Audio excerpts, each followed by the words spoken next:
اعوذ باللہ من الشیطان الرجیم بسم اللہ الرحمن الرحیم۔ السلام علیکم۔ بادشاہ کے محل میں صفائی کرتے جب ایک بھنگی کی نظر ملکہ پہ پڑی تو وہ پہلی نظر میں اس پر فدا ہو گیا، لیکن اپنی حیثیت اور ملکہ کی حیثیت میں فرق دیکھا تو سر جھکائے وہاں سے چلا گیا، پر دل تھا جو ایک ملاقات کی حسرت میں تڑپتا رہا۔ عشق کی بیماری نے جسمانی بیماری کا روپ لیا اور وہ بستر پہ پڑ گیا۔ بھنگی کی بیوی بھی اس ساری حالت سے واقف تھی۔ بھنگی کی خراب حالت کی بنا پر اس کی بیوی اس کی جگہ کام پہ لگ گئی۔ کئی دن تک جب بھنگی ملکہ کو وہاں نظر نہ آیا تو اس نے اس کی بیوی سے دریافت کیا۔ بھنگی کی بیوی یہ سوچ کر گھبرا گئی کہ ملکہ کو اصل بات بتا دی تو نہ جانے کیا حال ہو ہمارا، لیکن ملکہ نے اس کی گھبراہٹ جانچ کر کے اسے اعتماد میں لیا اور حقیقت پوچھی۔ بھنگی کی بیوی نے وہ ساری صورتحال ملکہ کو گوش گزار کر دی۔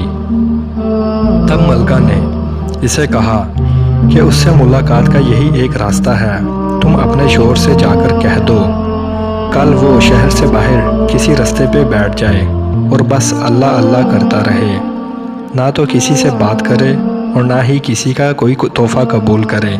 ایسا کرنے سے جب اس کے چرچے بادشاہ تک پہنچیں گے تو ملاقات کے راستے بھی کھل جائیں گے۔ ملکہ کا پیغام سنتے ہی بھنگی کی جان میں جان آئی اور وہ گدھاؤں کا بیس بدل کر ایک راستے میں جا کر بیٹھ گیا اور اللہ اللہ کا ورد شروع کر دیا۔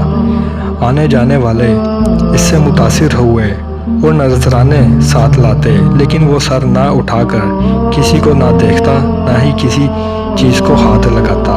کرتے کرتے خبر بادشاہ تک پہنچ گئی اور اس نے وزیر کو بھیجا کہ دریافت کرو کہ کون ہے اور اس کی سچائی کس حد تک ہے۔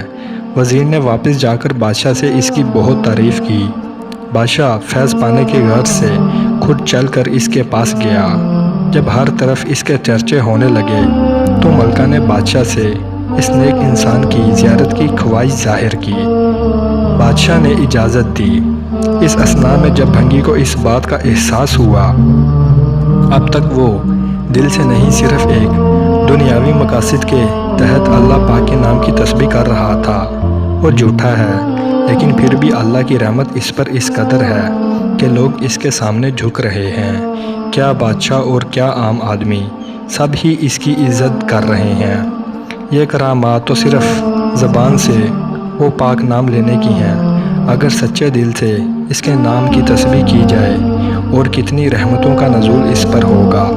جب ملکہ اس کے پاس پہنچی تو اس نے سر اٹھا کے اس کی طرف نہ دیکھا اور وہ مطمئن ہوئی کہ کوئی آج اس کی وجہ سے اللہ کے قریب ہو گیا۔ وہ روتی ہوئی واپس اپنے محل چلی گئی۔ بے شک اس پاک ذات کا ذکر اپنے آپ ہیں ایک رحمت ہے۔